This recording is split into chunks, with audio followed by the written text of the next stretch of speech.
you know, well, you're here, so you know me probably from Dev.Play and from the Romanian Game Developers Association.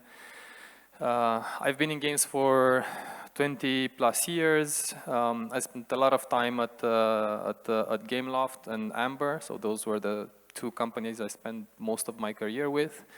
Also had a couple of other side gigs. I ran an incubator for indie game studios, which was called Carbon. I do a little bit of consulting on the side, and I used to own a bar, which was called Nexus. Still exists today, but it's not a bar anymore. It's arguably something better.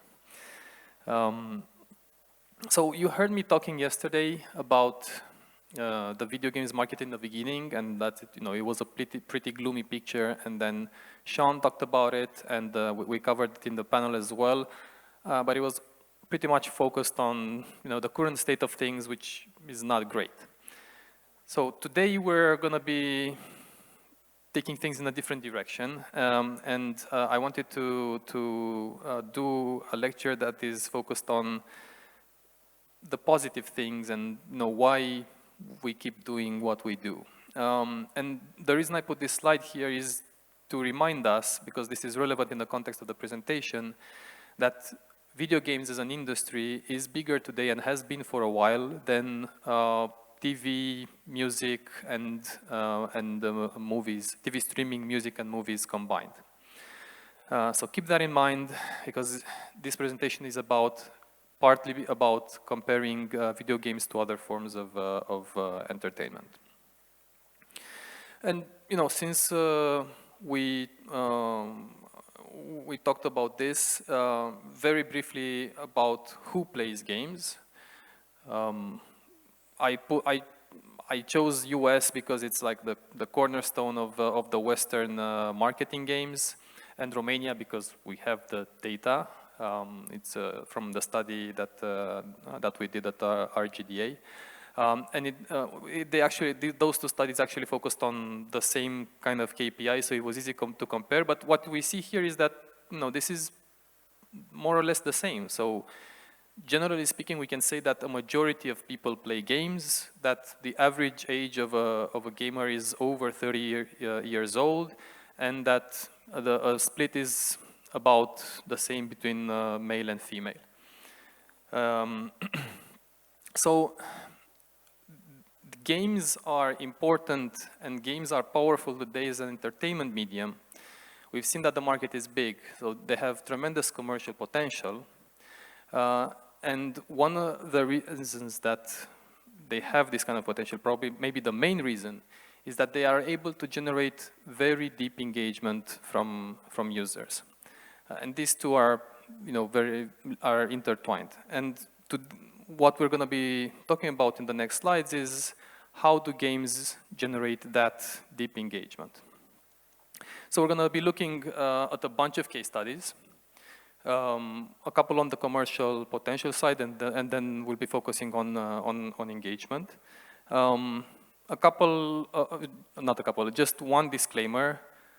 There may be some light spoilers. I'll be talking about a bunch of case studies from games, so if you hear me talking about a game that you haven't played, I don't know, cover your ears or something. All right, so let's get going. First example in terms of commercial potential. And by the way, you guys are in the industry, you tend to know this stuff because it comes up in the media every now and then, but this is a reminder of things. So Grand Theft Auto is still today one of the highest grossing entertainment products in history, not number one anymore, but still in the top. Generated over $8 billion of revenue. These are recent figures, by the way. I looked all of this up in the a couple of months ago, so it's pretty up to date, everything that you'll see here. It still holds the record for fastest selling entertainment product. It reached $1 billion in 3 days and has sold about 200 million copies to date. We have GTA 6 coming up, well, I guess 1 year or so. Very curious what records that one will break. Already we know that it will break the record for most expensive game in history. It's rumored to have cost about $2 billion. So we'll see. But yeah, probably one that... right, next one, super famous example, of course, Fortnite. Revenue already, you know, it makes GTA look like a baby. $26 billion in the 7 years that it's been since it's existed. Highest annual revenue for a game ever, and again, crazy number of monthly active users. Yeah. Now, clearly, so sorry, one more point on this. Can somebody tell me what is the highest grossing movie ever? What were the figures? Do you know?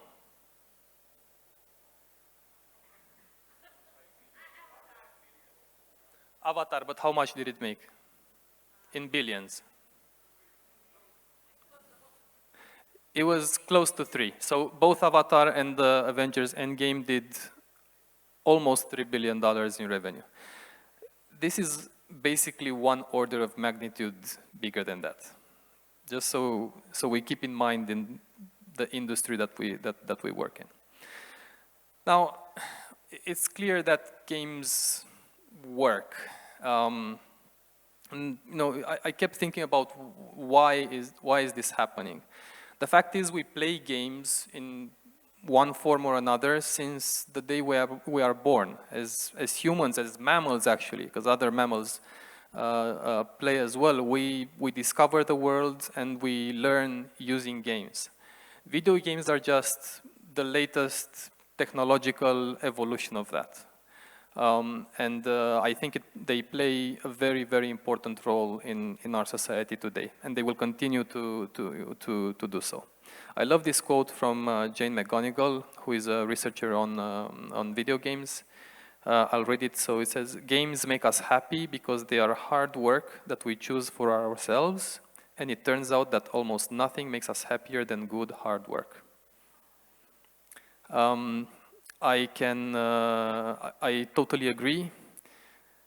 Those thousands of hours in civilization were very satisfying hard work. Right, so moving to the engagement topic. Again, I kept thinking about what makes us play games. And I came up with this idea. I mean, it's not some formal theory or anything. It's just stuff that I thought about. And I came up with 4 things which I called, for the sake of this presentation, pillars of engagement. My point is that these pillars sort of build on top of each other in order to generate engagement for video game users. And we're going to be talking about each of them and with examples for each of them. And starting with the first one, which is sort of obvious, interactivity. I call it the foundational pillar. This is, you know, immediately intuitive. Games are interactive by definition. And if we think about the history of storytelling, I want to focus a little bit on storytelling when talking about interactivity. If we think about the history of that, thousands of years ago, the only way to tell stories was orally. So ballads, theater, bards. Then, about 2000 BC, the invention of writing, the written word became a new way of transmitting information and telling stories. It became truly mass market, few thousand years later with the invention of the printing press, and distributing stories really became something that people did. And then the next evolution, maybe the next significant evolution was the creation of cinema in the 1900s. Interactivity appeared as a thing in storytelling around the 1980s in two ways. First, it was video games, but also around the same time, the first create-your-own adventure books started to appear on the market. And if we compare a bit these ways, these entertainment mediums, and this is like very empiric chart here, but in principle, books are still unparalleled today in world building and character depth, simply because of the space, the real estate that they have in order to dedicate for that. Obviously, books are not good or almost non-existent on the visual representations side, and have very little to do with interactivity. Movies, on the other hand, are almost the opposite of that. They are the best at visual representation of the stories, not really as good for world building and character depth, because they don't have, movies tend to be a few hours long. They just don't have the space for that, and also zero interactivity with movies. TV is like a balanced mix between those two, so they have more space to dedicate to world building and character depth, but they lose a little bit on the visual fidelity, not fidelity, but on the visual quality, let's say, usually because of budgets. If budgets are not an issue, then that can also go quite high. And there is a little bit of interactivity in TV, especially these days. I don't know if you've seen them, but Netflix has a bunch of interactive stuff. You can, I don't know if you've seen the Bear Grylls shows where you can choose if he eats worms or whatever, leaves or whatever he does. And now, games on the other hand, I think, well, obviously biased, but I think they are a superior form of entertainment compared to to all of this, because they do have the space and the length necessary for great world building and character depth. They don't suffer so much from visual representation, but they bring interactivity, which is a totally different dimension, which makes things much more personal for the user. Next one. The second pillar is escapism. This is also sort of intuitive. Games create worlds. We immerse into those worlds, and we play other roles. We play whether we're the king, ruler of a kingdom, managing your empire and armies, the spaceship captain, monster hunter, adventurer discovering their way into the world. Games create portals into such worlds and allow us to explore those. And this was just an opportunity for me to list here some of my favorite games. Now, getting into the third pillar, the social bonds. This is not unique to games. You can talk to friends about movies, and you can join a book club, but it's really not the same as playing games. I mean, how much, think of the time that you spent talking about games with your friends, the games that you play together, and the bonds that were forged by playing games versus enjoying other forms of entertainment. And I think most of the times that is quite different and much more significant with games. And I have a very cool, well, very impressive case study for this. I don't know if you're familiar with the story of Ibelin. So this is the story. This is about Mats, who was a World of Warcraft player from Norway. He had a muscular degenerative disease. He lived his whole life in a wheelchair. He discovered World of Warcraft when he was about 14, and without too many other ways to other forms of entertainment available for him, he didn't have like a lot of friends. His parents allowed him to play for really long periods of time, and he played WoW massively for about 10 years. He joined this guild inside of the game, which was called Starlight, which included players from all around Europe of different ages.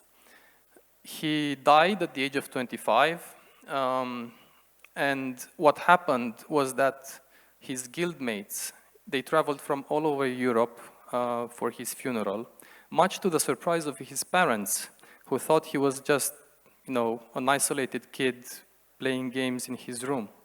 But with the help of WoW, a video game, he managed to create these very, very meaningful connections, and that added meaning to his life. So that's the kind of impressive social bonds that games can create. And this is just an example, well, somewhat sad one, but I don't know, do any of you have friends, or maybe yourselves, who met their significant others in games? I'm sure each of us knows at least someone who's in that situation. Finally, the fourth pillar is what I call transcendence, and this is that thing that games do, where they sort of escape the confines of being a mere entertainment product and they become something more. And a lot of the examples that we'll be showing next have to do with this one. And starting with the Fortnite concerts. Who here, raise your hand, who was live during one of the Fortnite concerts? Anyone? Okay, great. I saw one hand raised. I'm a second, but that means that the video I'm about to show you will illustrate that better. So this started in about 5 years ago. Marshmello was the first artist to do that. He attracted 600,000 people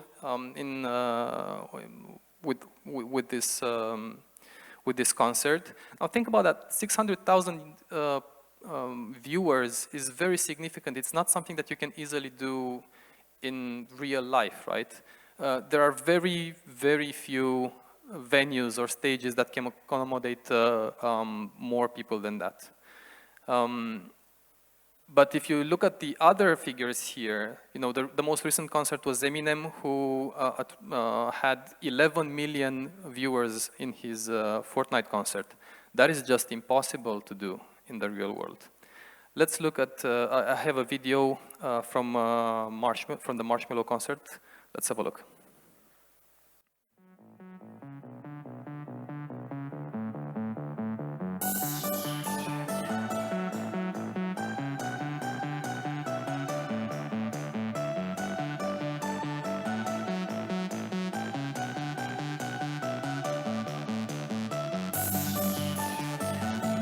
Yo, what is up, Fortnite? What's up, Pleasant Park? My name is Marshmello, and thank you for coming out today and making history with me. You guys ready?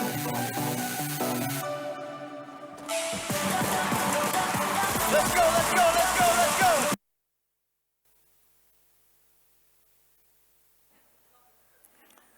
Yeah, well, I have several other videos, so didn't want to make this for 2 hours.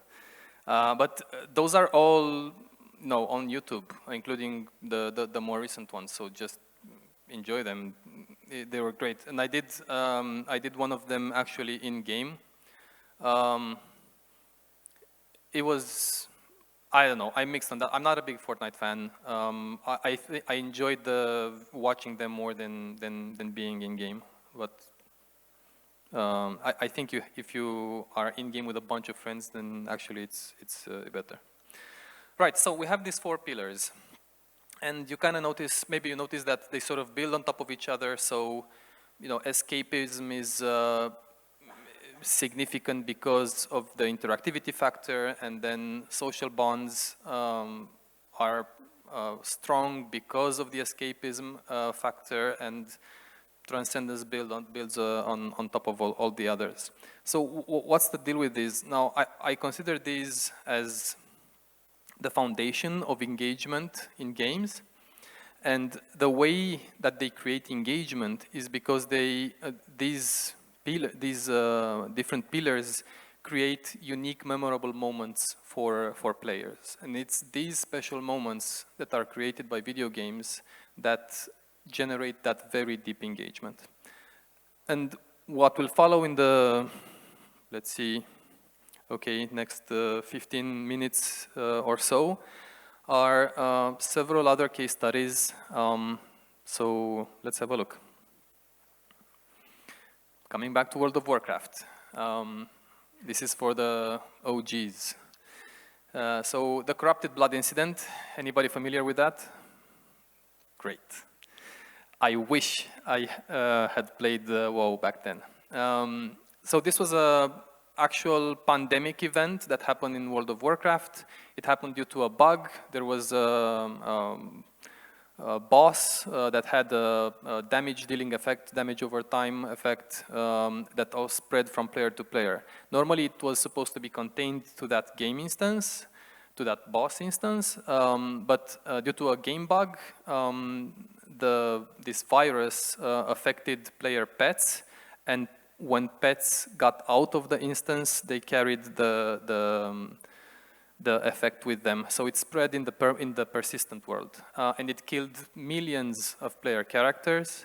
It affected basically the entire game area, and it prompted players to take interesting actions. Some of them try to help the people affected by the virus, try to heal them, or try to warn them, and others, on the other hand, try to infect as many people as possible. It was solved with a hard reset by Blizzard, and the event is still studied today by disease researchers. Yeah. Now, I could have done this presentation only with EVE Online stories. So EVE is absolutely special. It's basically a giant sandbox. It's a game that is played more in Excel and Zoom than actually in game. And there are these articles that come up every now and then with some major heist or some crazy backstabbing plan that somebody in EVE implemented. This particular case study is about 2 massive space battles that occurred in EVE. Each of these battles earned Guinness World Records for number of people involved in the event, and also actual real-life value of the damages from the combat, like destroyed ships and bases and so on. So yeah, there are monuments in game to commemorate the participating players. So it was just something that I'm sure that everybody who was part of that remembers those events very fondly. Now, a personal one. I don't know, 10 or 12. I was playing Mortal Kombat 1 on Super Nintendo on a black and white TV. With my brother and my cousin, who were both a little bit younger than me. So this was about 30 years ago. And I read in some magazine that there is this thing in the game called fatalities. No idea what those were. And I got the key combination, and we are trying to reproduce the fatality. And we did it, and it happened to be the first one we did it with was Scorpion, and we were just after the fatality, which I'll show in a second. we were just like, we couldn't say anything for a minute. It was like jaw dropped to the floor, and it's nothing today, but back then for us, it was mind-blowing, and it's a very special moment for me personally of an experience that I shared with my brother and cousin.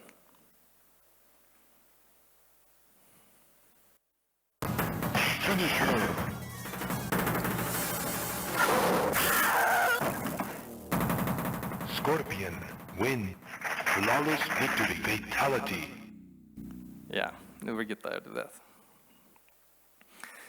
All right, back to World of Warcraft. Who knows Leroy Jenkins? Okay, more people. So what was this? This was also back in the day, like 20 years ago. This was a raid, a group of players. They were, sort of pre-planning their combat phase outside of a boss's lair. And they're making this plan, they're talking about it, they're running numbers. And then this guy, who's like, his character name was Leroy Jenkins, he gets up at some point and rushes towards the boss, and they all rush in after him, forgetting about the plan, and of course they all get wiped. This was a funny video. It went viral, and then it just got a life of its own. Blizzard made Leroy a permanent NPC in the game. They made him a character in Hearthstone, and basically transcended the world of World of Warcraft. And I have the full video, which I will not show in full, because it's long. Let's see. Okay, guys, these eggs have given us a lot of trouble in the past. Does anybody need anything off this guy, or can we bypass him? I think Leroy needs something from this guy. Oh, he needs those devout shoulders? Isn't he a paladin? Yeah, but that'll help him heal better. He'll have more mana. Christ. Okay, well, what we'll do, I'll run in first, gather up all the eggs so we can kind of just, blast them all down with AoE. I will use Intimidating Shout to kind of scatter them so we don't have to fight a whole bunch of them at once. When my shout's done, I'll need Anthony to come in and drop his shout too, so we can keep them scattered and not have to fight too many. When his is done, Bass, of course, will need to run in and do the same thing. We're going to need Divine Intervention on our mages, so they can AE, so we can, of course, get them down fast, because we're bringing all these guys. I mean, we'll be in trouble if we don't take them down quick. I think it's a pretty good plan. We should be able to pull it off this time. What do you think, Abdul? Can you give me a number crunch real quick? Yeah, give me a sec. I'm coming up with 32.33, repeating, of course, percentage of survival. Oh, that's a lot better than we usually do. Alright, chums, ready, guys? let's do this. Leroy Jenkins! Oh my god, he just ran in. Save him! Oh, gee, stick to the plan. Oh Jesus, let's go. Stick to the plan, Shove. Stick to the plan. Oh gee, oh fuck. Give me Divine Intervention. Hurry up. Shout.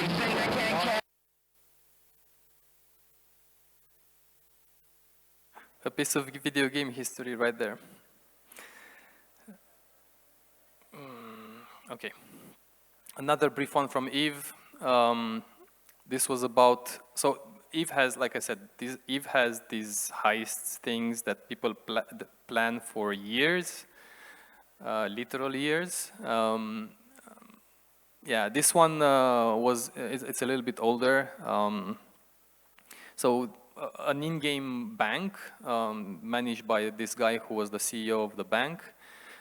He basically ran away with the money. You can convert money from Eve in real-world currency, and he ran away with 200 billion ISK, which was, I think, at that time a little over $100,000, so significant. And he got banned for it because it's against the end-user license agreement to do that. But the incident led to the same thing that happens in real life when somebody runs with the bank money. people rushed to withdraw their money from the bank, which led to the collapse of the bank. And all sorts of things followed from that. Eve has a very, very real economy that is being monitored by actual economists that are employed by the developer. Right, getting close to the end now. I have 2 more case studies, and both of them on the narrative front. Who played Knights of the Old Republic? Just so we know the spoiler situation here. I won't spoil it. The thing about this, so this is, role-playing games created by BioWare, probably one of the best Star Wars games ever done. It very cleverly uses like common video game and role-playing game tropes to mislead the player. And at some point during the game, there is a massive reveal, plot twist, about one of the villains in the game who is called Darth Revan. And because of the interactivity factor, because you know those characters, at that point you've been talking to them and and fighting along them, and getting to know them. When you learn the truth about Darth Revan, it is a plot twist that is absolutely mind-blowing. And there is a remake of Knights of the Old Republic that is hopefully coming up, I don't know, whenever they'll get it done, in a year or so. Do yourselves a favor, play it. It will be worth your time. My last example, also on the narrative side, Witcher is at this point an extremely well-known IP. So in Witcher 3, you play as Geralt, monster hunter, who is looking for his adopted daughter Ciri. You spend about 2/3 of the game looking for her, and at that point, it's 50 or 60 hours of playing as Geralt and looking for Ciri, and actually sometimes playing as Ciri in a series of flashbacks, and you're absolutely invested. It's impossible not to care about both of these characters. So there is this scene where Geralt does find Ciri, and she appears to be dead. There's a very emotional cutscene that follows. I have the full 2-minute cutscene here. Let's enjoy.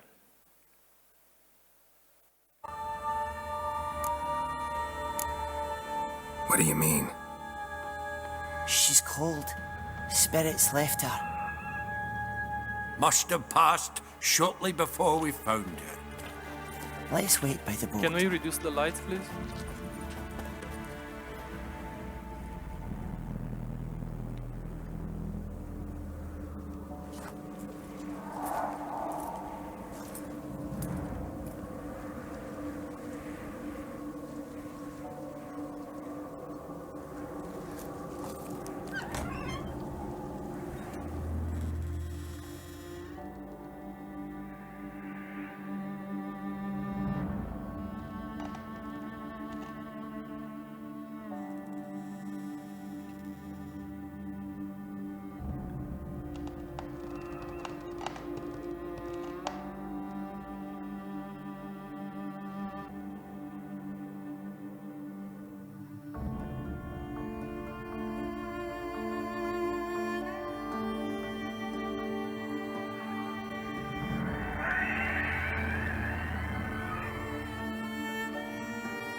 Right.